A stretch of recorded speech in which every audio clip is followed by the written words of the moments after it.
Assalamualaikum warahmatullahi wabarakatuh. Perkenalkan, nama saya Linda Putri Anggraini. Di sini saya selaku moderator dari kelompok kami akan membacakan materi yang bertema HAT. Adapun kelompok anggota kami yang pertama Coiriana Imawahyuni dengan NIM 107, yang kedua Eliva Anabila dengan NIM 110, yang ketiga Linda Putri Anggraini dengan NIM 120, dan yang keempat Siska Nur Antrisna Dewi dengan NIM 131. Materi pertama akan dibaca oleh Eliva Anabila. Untuk materi yang pertama, kita akan membahas tentang pengertian chord. Chord dalam arti bahasa berasal dari kata koroda yang sinonimnya kotoa yang berarti memotong. Diartikan demikian karena orang yang memberikan utang memotong sebagian dari hartanya untuk diberikan kepada orang yang menerima utang atau muqtarid. Menurut Syafi'i Antonio, qard adalah memberikan harta kepada orang lain yang dapat ditagih atau diminta kembali, atau dengan kata lain meminjamkan tanpa mengharap imbalan. Aplikasi qard. Yang pertama, sebagai pinjaman talangan haji, di mana nasabah calon haji diberikan pinjaman talangan untuk memenuhi syarat penyetoran biaya perjalanan haji. Nasabah akan melunasinya sebelum keberangkatan haji. Untuk yang kedua, sebagai pinjaman tunai atau cash advance dari produk kartu kredit syariah, di mana nasabah diberikan keleluasaan untuk menarik uang tunai milik bank melalui ATM. Nasabah akan mengembalikannya sesuai waktu yang ditentukan. Yang ketiga, sebagai pinjaman kepada pengusaha kecil, di mana menurut perhitungan bank akan memberatkan si pengusaha bila diberi pembiayaan dengan skema jual beli ijaroh atau bagi hasil. Untuk yang keempat, sebagai pinjaman kepada pengurus bank, di mana bank menyediakan fasilitas ini untuk memastikan terpenuhinya kebutuhan pengurus bank. Pengurus bank akan mengembalikannya secara cicilan melalui pemotongan gajinya.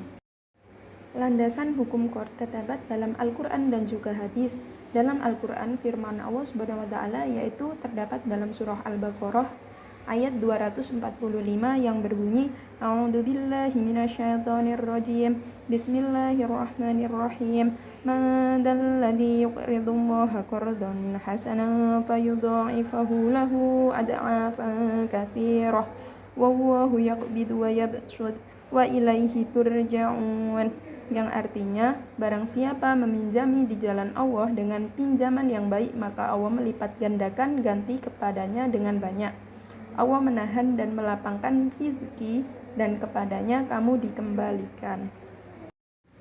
Yang kedua, al-hadis yang berbunyi, An Ibnu Mas'ud an-Nabi sallallahu alaihi wasallam qala, ma min muslimin yuqridu musliman qardon marrataini illa kana kasodaqatiha marratan. Yang artinya, Ibnu Mas'ud meriwayatkan bahwa Nabi SAW bersabda, bukan seorang muslim mereka yang meminjamkan muslim lainnya dua kali kecuali yang satunya adalah senilai sedekah. Hadis riwayat Ibnu Majah nomor 2421, Kitab Al-Ahkam, Ibnu Hibban dan Baihaqi. Yang ketiga, landasan yang ketiga yaitu ijma. Para ulama telah menyepakati bahwa al-qard boleh dilakukan. Kesepakatan ulama ini didasarkan tabiat manusia yang tidak bisa hidup tanpa pertolongan dan bantuan saudaranya. Tidak ada seorang pun yang memiliki segala barang yang ia butuhkan. Oleh karena itu, pinjam-meminjam sudah menjadi satu bagian dari kehidupan di dunia ini. Islam adalah agama yang sangat memperhatikan segenap kebutuhan umatnya. Materi selanjutnya yaitu syarat dan ketentuan qard. Syarat-syarat utang piutang atau al-qard ada 4. Syaratnya sahnya qard yaitu 1. Akad qard dilakukan dengan sigah ijab qabul atau bentuk lain yang bisa menggantikannya. Yang kedua, adanya kapabilitas dalam melakukan akad. Artinya, baik pemberi maupun penerima pinjaman adalah orang balik, berakal, bisa berlaku dewasa, berkehendak tanpa paksaan, dan boleh untuk melakukan tabarru atau berderma. Yang ketiga, menurut Hanafiyah, harta yang dipinjamkan haruslah harta mitsli. Sedangkan dalam pandangan jumhur, ulama dibolehkan dengan harta apa saja yang bisa dibolehkan dengan harta apa saja yang bisa dijadikan tanggungan. Yang keempat, harta yang dipinjamkan jelas ukurannya, baik dalam takaran, timbangan, bilangan, maupun ukuran panjang supaya mudah dikembalikan. Selanjutnya, ketentuan hard, yaitu berdasarkan fatwa MUI DSN nomor 19 atau DSN MUI atau 4 atau 2001 tentang al-hard, pelaksanaan akad al-hard memiliki sejumlah ketentuan yang harus diperhatikan dan dipatuhi sebelumnya. Berikut diantaranya. 1. Al-hard adalah pinjaman yang diberikan kepada nasabah atau muhtarid yang memerlukan. Yang kedua, nasabah al-hard wajib mengembalikan jumlah pokok yang diterima pada waktu yang telah disepakati bersama. Yang ketiga, biaya administrasi dibebankan kepada nasabah. Yang keempat, LKS dapat meminta jaminan kepada nasabah bila mana dipandang perlu.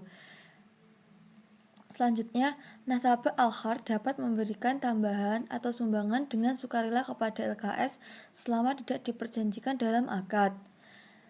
Selanjutnya, jika nasabah tidak dapat mengembalikan sebagian atau seluruh kewajibannya pada saat yang telah disepakati dan LKS telah memastikan ketidakmampuannya, LKS dapat memperpanjang jangka waktu pengembalian atau menghapus write off sebagian atau seluruh kewajibannya.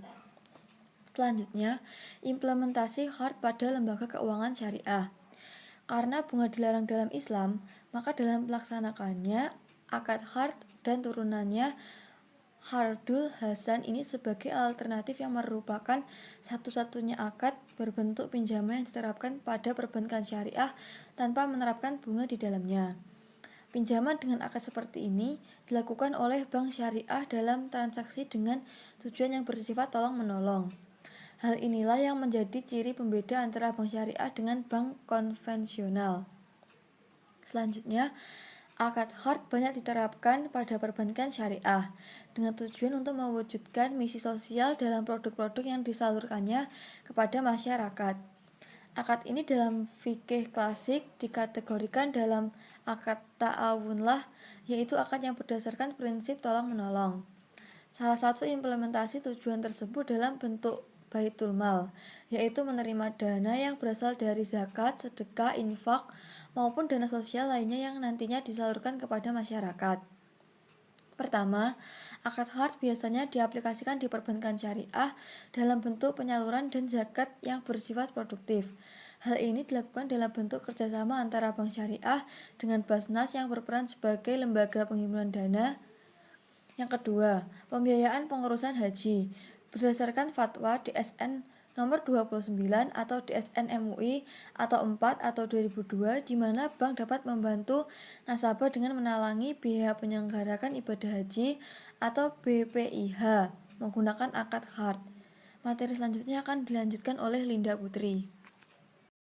Ketiga, sebagai letter of credit atau L-C, impor dan letter of credit ekspor dengan berdasarkan fatwa DSN MUI nomor 34 garing DSN MUI garing 6 garing 2002 tentang L-C impor syariah dan fatwa DSN MUI nomor 35 garing DSN MUI garing 9 garing 2002 tentang L-C ekspor syariah. Keempat, pinjaman kepada pelaku UMKM dengan tujuan sebagai alternatif dari pembiayaan ijarah, jual beli ataupun bagi hasil yang bila pembiayaan itu dianggap sedikit memberatkan nasabah. Hal ini bertujuan untuk menunjang pelaksanaan pembangunan nasional dalam rangka meningkatkan keadilan, kebersamaan, dan pemerataan kesejahteraan rakyat. Pengertian obligasi. Obligasi adalah surat utang jangka menengah maupun jangka panjang yang dapat diperjualbelikan. Obligasi berisi janji dari pihak yang menerbitkan efek untuk membayar imbalan berupa bunga atau kupon pada periode tertentu dan melunasi pokok utang pada akhir waktu yang telah ditentukan kepada pihak pembeli obligasi tersebut. Obligasi dalam perspektif fikih. Pengertian obligasi syariah biasa juga disebut suku. Suku berasal dari bahasa Arab yang berarti instrumen, legal, aman, cek. Suku dapat pula diartikan dengan efek syariah berupa sertifikat atau bukti kepemilikan yang bernilai sama dan mewakili bagian pernyataan yang tidak terpisahkan. Sedangkan menurut istilah adalah sertifikasi bernilai sama yang merupakan bukti kepemilikan yang tidak dibagikan atas suatu aset, hak, manfaat, dan jasa-jasa atau kepemilikan atas proyek atau kegiatan investasi tertentu. Karakteristik dan tujuan suku. Karakteristik A. Merupakan bukti kepemilikan suatu aset berwujud atau hak bermanfaat. B. Pendapatan berupa imbalan, margin, dan bagi hasil sesuai jenis ahad yang digunakan. C. Terbebas dari unsur riba, gharar, dan maisir. D. Memerlukan underlying aset. E. Proses sesuai dengan prinsip syariah. Tujuan suku. A. Memperluas basis sumber pembiayaan anggaran negara. B. Mendorong pengembangan pasar keuangan syariah. C. Menciptakan benchmark di pasar keuangan syariah. Diversifikasi basis investor. Materi selanjutnya yaitu kartu kredit dalam perspektif fikih.